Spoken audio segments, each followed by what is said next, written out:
Hey guys, I'm Red. Thanks for checking out my channel.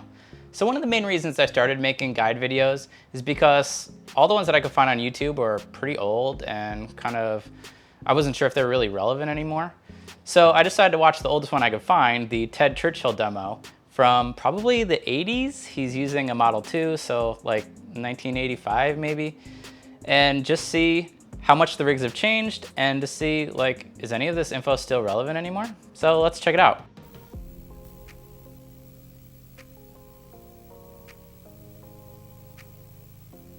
Gotta love those graphics.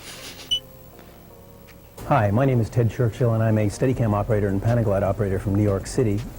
We're here today at Victor Duncan to do a informal but hopefully valuable tape on the setup and balancing and a bit of the operating techniques of both the Steadicam system and the Panaglide system. I'm actually really excited to see the Panaglide. I've never seen it before. It doesn't exist anymore, so it'd be interesting to see how different it is from the Steadicam.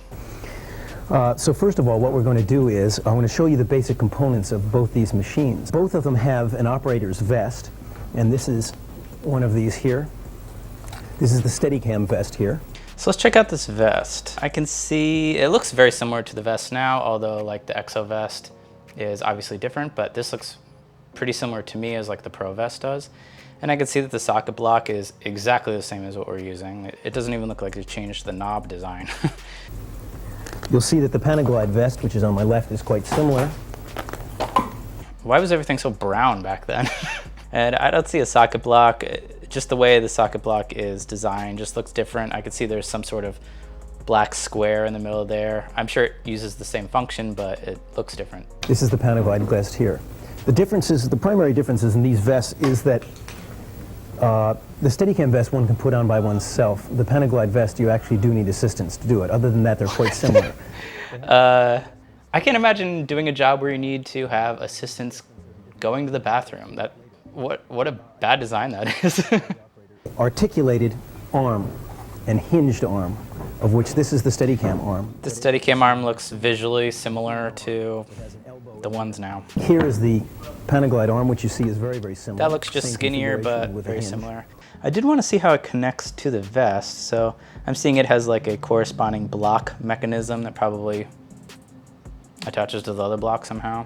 Panaglide arm, which you see is very, very similar. Same configuration with a hinge.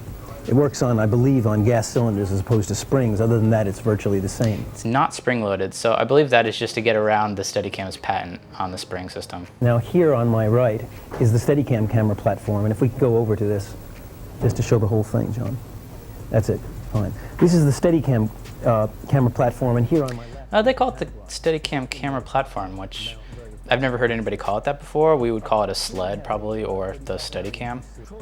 So this is pretty much the same as the Steadicam now. Obviously the sizes of things, like the monitor, it's not a CRT anymore. The batteries are more standardized, and there's not as much components in the bottom sled as there would be back then. But it's all pretty much the same, really.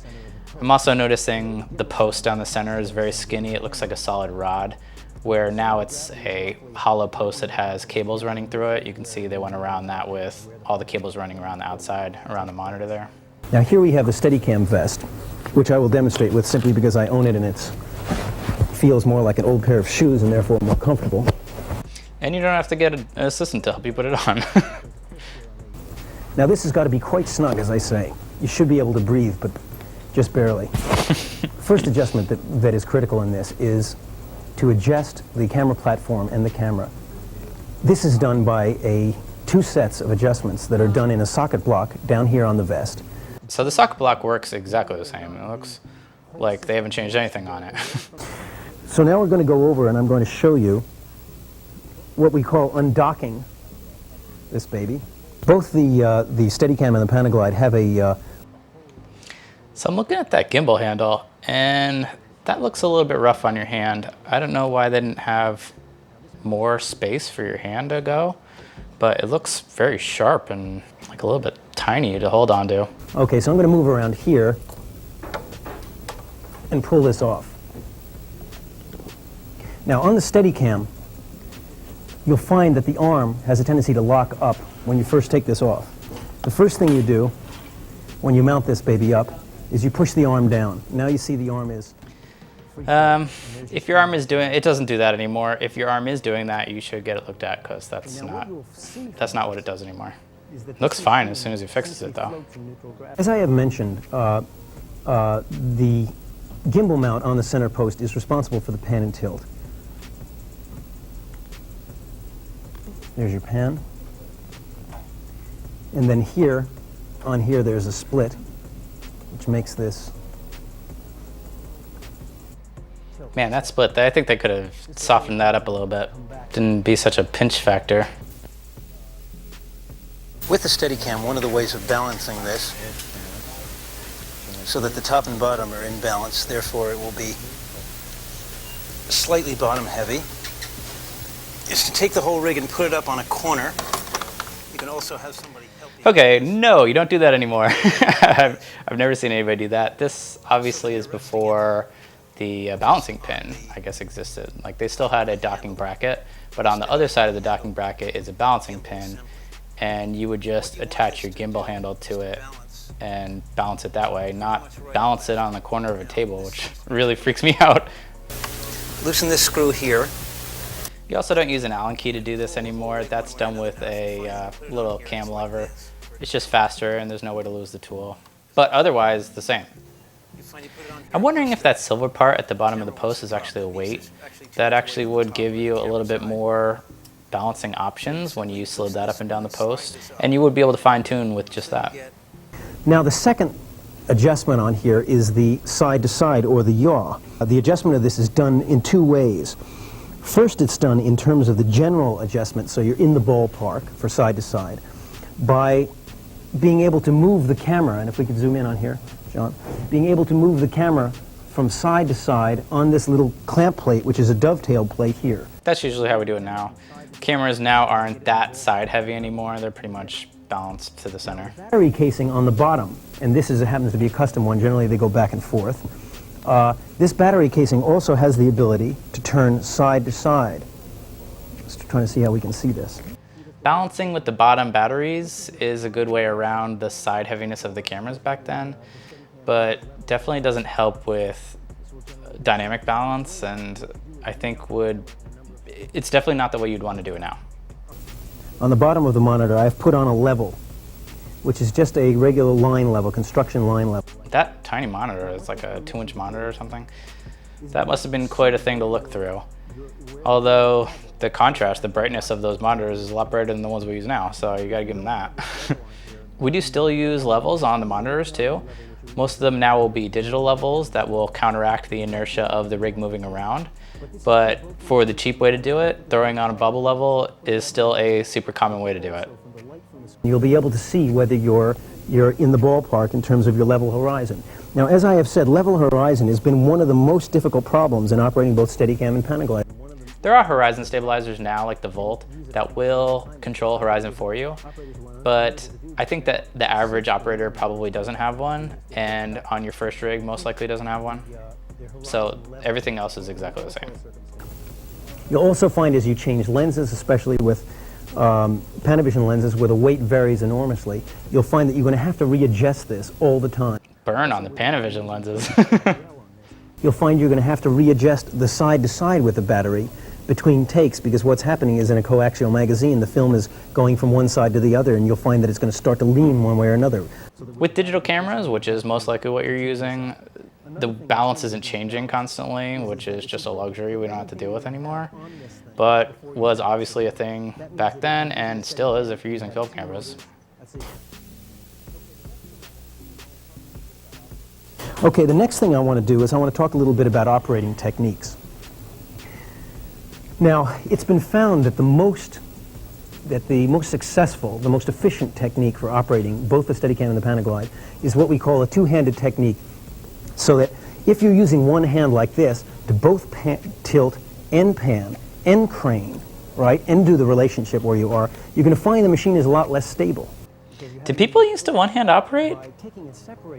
I know that's still a thing, like if you're running, but it sounds really difficult to me. It's the reason I keep mentioning stops is because for a long time people felt that you could do a walking shot, but you couldn't stop and you couldn't hold steady dialogue. It's like the whole moneymaker. It's walk and talks and stops and goes. Untrue. and purely a function of rumor. It's in fact possible to do very high-speed walking shots and come to a dead stop and hold 6 pages of dialogue and continue again. The next thing to talk about a bit is different styles of operating and what situations you're actually going to encounter when you're doing shots. So this is walk back, shoot back here. Walk back, shoot back. I've never heard that term before, although like there's nothing wrong with it. To me it would just be walking backwards, but like still technically accurate. This necessitates the walk forward, shoot back mode, which is a bit more complicated. These terms are like kind of wordy for me, so I can see why everybody shortened them into like, this is Don Juan, everybody would call it that. It's just shorter and easier to say, although I feel like even those terms could be updated a bit. It's a little bit more difficult to do, and it takes a lot more practice. Yeah, Don Juan sucks. But you'll find this going up and down stairs, there's no way that you're able to walk up and down stairs backwards, right? There's no way to run in front of someone walking backwards, running backwards, or it's very difficult. Yeah, don't run backwards, and don't go upstairs backwards. As I say, this takes some real practice to do this, baby, to keep your horizon level, and that's, again, a big, big problem.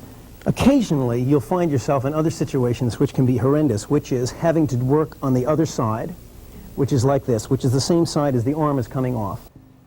I would probably do that in Don Juan. I don't think I'd put it on the wrong side of my body anymore. There might be circumstances where that might exist, but... The optimum place for this arm, in terms of the way it settles, is about 15 to 20 degrees down. And as you can see, that's what's happening now. Now they both usually sit a bit up. The other thing is that there are Allen screws here which you can tune to probably two or three pounds within the range of the camera that you're using, the weight of it. The only thing is this should be done at the rental house and not by you, because it is possible to explode the springs in this arm and they go flying all over the set and God knows where all. So this should be done at the rental house, but it is possible with 4 of these, which are on... Okay, the arms don't explode anymore. They fixed that. It's much easier to set now than obviously it was back then, and I would say safer, 100% less explosions. Resting with this thing is very, very important. I can hold it on for quite a long period of time because I'm used to it, but if you're just starting out and you haven't had a lot of practice with it, you're going to find you're not going to be able to rest that long unless you're the Incredible Hulk. If you have, let's say, 2 minutes to rest, you get a hold of a docking stand like this, make sure no one's between you and it, right? And you walk over and you put this baby down. That's all there is to it, right? You know it's going to be roughly 2 minutes, and there's no reason why you should stand around waiting for people to make mundane decisions on your account. So here you are, you rested, you have here. You put your hand on your arm here, or put it behind you, and nail your assistant, because what will happen is this thing free-floating will definitely knock your teeth out, and I've come very close to having that happen. So you put your hand on the arm like this, and you rest like this. Now, keep an arm on it, because you don't want to knock anything with it. Don't try to kill yourself with this machine, right? Because people are generally sympathetic to it, and the fact that it weighs a lot. If you find you can't get any sympathy, have the director try it on. I guarantee you'll get it. You know, have him run the shot. Make sure it's not your own equipment. And so that's very, very important, is not being shy about asking for rest. It's important for a minute to talk about the traditional problems both Steadicam and Panaglide have had in terms of operating techniques. Because there are certain expectations, there are certain rumors, people are going to feel there are certain things you can't do, there are certain things that the machine can't do. And I feel like now people know what it can do and what it can't do, so these are not as much problems as they were back then. The key thing that you have to remember when operating is that people are going to want the horizon level all the time, and that is the most difficult problem learning to operate this, is to keep the horizon level at all times. Unless you're doing music videos, then nobody wants the horizon level. Follow your friend who is in front of you. Follow them and stop. Start the camera moving backwards and come around to the walk front shoot back position like this. And follow them again, have them stop. Start the camera going first, come around the back of it. Don't let your pipe hit the magazine, and walk forward, shoot forward. Now I'll show you that again. Great advice. If we could have an actor in here. Chip? Yeah. 60 seconds of your time. One thing you can practice doing is at first is keeping the camera so it's, and I will balance it out for this one, so I'll look a little better, is try to manipulate the camera with no hands. Now this is going to be tough at first, okay? You hold the camera out in front of you still like this. Now after you can do that, try walking around with no hands. and keeping the shot going. This will give you a very, very good idea about how this thing responds to your body. Okay, so I can walk and I Be can careful too, because there's a good chance that it falls away from you and Now, the next smashes. thing we'll do, which will give you an idea of the articulation He's very good at it, and with no hands. you should be much more careful at it than he appears to be, but he's very skilled at this, obviously. This here is the Steadicam Operator's Manual on Style, which I have written, and my name is Ted Churchill, as you may have forgotten. Here it is here. Now what this is this is a manual on how to look good when you don't know what you're doing, making sure that your equipment doesn't look too neat when it comes on the set. This is the way it shouldn't look, and this is the way it should. The backup system for the Steadicam, which requires 2 of everything. They'll love that at CP. The world's oldest living operator who has shrunk from 6'4" to 3'5". The docking stand mount and meter that tells you your overtime. 35 OT is in this block here. That's the kind of hours you can expect. But this manual will clearly tell you how to make sure you don't screw it up, and you come out looking, smelling of roses, as they say. The manual sounds really funny. I'd love to find All right, one. this very informal and not so short, as it turns out, tape hopefully gives you some idea about some of the operating techniques involved in the Steadicam and Panaglide. I wish you all kinds of luck, and even the fact that you become competitive. What a great video to watch. It's amazing to me that something from so long ago, I think like the 80s-ish, is still relevant today. Most of the knowledge that he shares in that is still super useful. And although the gear has changed, which I think is really interesting, most of the techniques are exactly the same. I want to thank Ted Churchill for making this video, although he has since passed. But he seems like such an awesome guy, and it's a shame that I'll never get to meet him. But thanks so much for watching my video. I really appreciate you guys watching. If you liked the video, please leave a like down below. And if you like this video, you'll probably like some of these other videos.